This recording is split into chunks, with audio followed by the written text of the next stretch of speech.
When it comes to growing a business or doing anything, the idea of taking what you do and packaging it into bite-sized units and getting somebody else to do those things for you is kind of the key to it all. This kind of delegation is what many of us know is important and required in order for our businesses or organizations to grow, but at the same time, we struggle with it. One of the reasons why, even here at ProcessDriven, my own team members have struggled with either giving or receiving delegation is because there's this misunderstanding out there around advantage.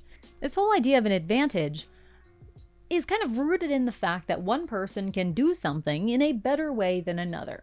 However, most of us think about advantage from what you'd call an absolute perspective. Having one person who is better at doing something than another is not that foreign of a concept. That's kind of how all competition sports are done, right? We've got the person who's the best and everyone else just kind of in their respective spot because we're focusing on this one activity and one person just shines the brightest. This way of thinking about advantage in absolute terms of one person is better than another person across the board is the idea of absolute advantage. Absolute advantage assumes, in a very rosy picture, that two people are faced with the same exact challenge and they have to do that same challenge.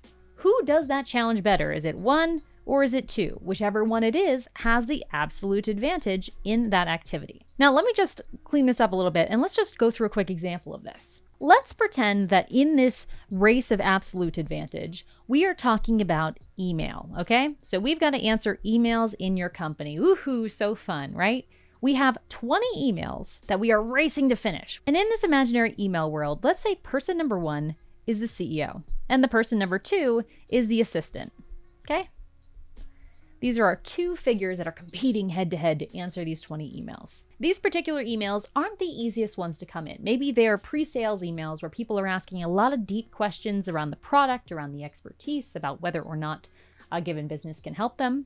In this imaginary world, it takes the CEO 15 minutes to answer that email because they've been there, done that, bought the t-shirt, they're used to these kinds of objections. In that case, with 20 emails to handle, it would take them 5 hours to answer these 20 emails. Sounds pretty good. By comparison, the assistant's a little bit newer. They maybe don't know the content inside and out. They haven't seen some of these objections before.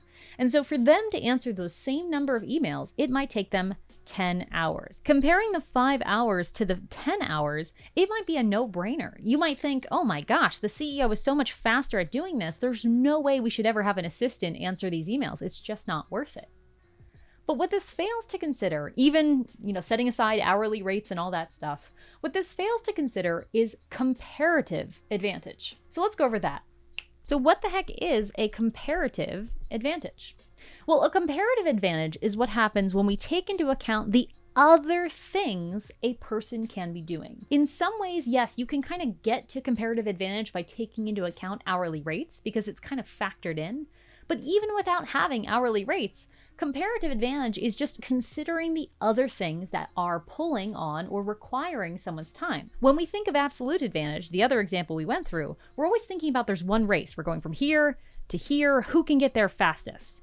But the fact is, that's not how our world works. How many times have you had a CEO that had nothing better to do than answer emails? Yeah. The thing is, absolute advantage, the stuff we were talking about before, assumes we are racing to get something done. And we are only racing to get one thing done. We're trying to get from point A to point B as fast as possible. Who can do it? Who can accomplish that? But the reality is, that's almost never the case in business. It's not like we are racing with our assistant to answer the emails. No, we are racing this race, and we're also racing the race to finish our budget for the year, and we're racing the race to have our meetings finished for the day and to get this done and to get that done. The reality is we are racing multiple races all at once, which turns it more into a relay race than an actual sprint. And as we keep going and going and going and going and going and going, we have so many races we're in at once that the more energy we put into one race, the less energy we can put into other races. Now, let me get rid of the race metaphor and let's take this directly to the question of emails that we were competing on before. So let's just say, once again, we are racing to finish 20 emails. Okay? We know already that the CEO can finish those emails in 15 minutes an email and the assistant is 30 minutes an email. Time-wise, it seems like the CEO is the clear victor here. There's no way it would make sense for anyone else to do it. But let's assume at the same time, rather than just 20 emails, there's also one budget we need to create for the company. Okay, one budget. Let's just assume there are no other tasks on the plate, right? Just one budget and 20 emails to take care of that day. All of a sudden, our whole equation changes. Now we need to ask ourselves about the other races, in this case, the budget. How fast can each person run that race? How much can each person produce of a budget? How long would it take them?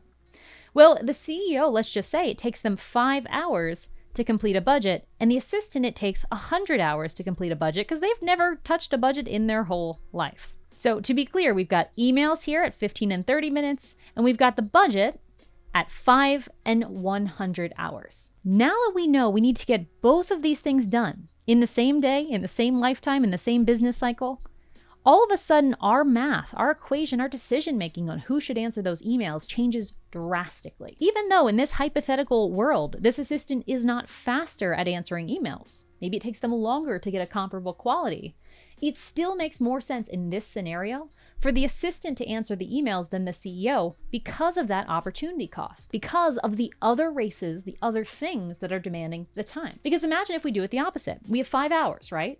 So let's just say we don't have the assistant do the emails because the CEO is better at it. So instead, the CEO does the emails. So at the end of 5 hours, we have all the emails taken care of. And because the assistant wasn't able to finish the budget in that time, we end up with no budget. Well, that's not good. Yet, if we flip the script and we let the assistant answer the emails, even though it's slightly less efficient, and instead we have the CEO write the budget, at the end of 5 hours to do both of those activities, we will have half of the emails answered, and we will have all of the budget complete.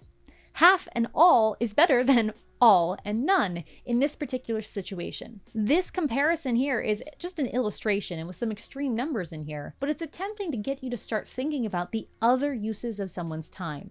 And because oftentimes comparative advantage, as I said at the beginning, is something that roughly translates or correlates with hourly rates, it can be a really good tool for thinking about, should the junior employee do that or should the senior employee do that? By themselves, you might think, oh my gosh, the senior employee should always answer the emails.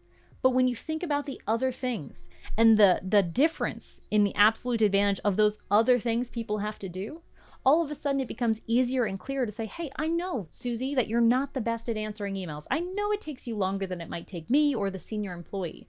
But it's important that you do this because that senior employee needs to go do X, Y, and Z that you're not quite able to do. Hell, in this example right here, the only time we would want to have the CEO answering emails is if it would take the assistant in this time 20 times longer. Because of this ratio right here, 100 to 5, we've got a 1 to 20 ratio of efficiency there for the CEO doing the budget. Unless the emails are that far off, we shouldn't have the CEO doing emails. What's 15 times 20? 300? 300? Yeah, so it would take this person taking 300 minutes to answer these emails until this made sense for the roles to be reversed. 300 minutes. And at that point, I think we need a new assistant because 300 minutes, aka 5 hours to answer one email, 1 unit of production here, that is ridiculous. And that probably constitutes us needing to get a new assistant. So in summary, comparative advantage is considering what you need to do in comparison to the other things you could be spending your time on. In other words, how we actually work because we all have finite time.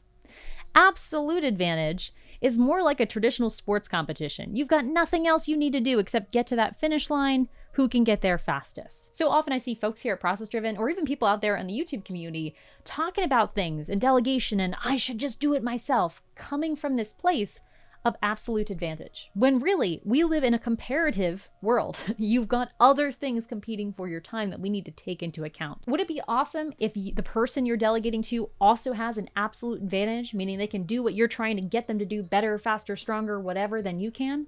Absolutely, that's only going to help your business more. But if you're looking to delegate, that's not the requirement. All you need is comparative advantage to make it worth delegating, and you can keep building on that from there as you increase skills on both sides. Maybe your assistant becomes more efficient, Or maybe you swap out people in that role who do have an absolute advantage in addition to a comparative one. Now, if you'd like to dig a little bit deeper into this whole idea of delegation, comparative advantage, and how to work with other people to get your processes moving a little bit faster without you involved in every step, then check out this video over here where I go through the steps of how to delegate your email inbox to somebody else in case you relate to that CEO stick figure I was showing earlier.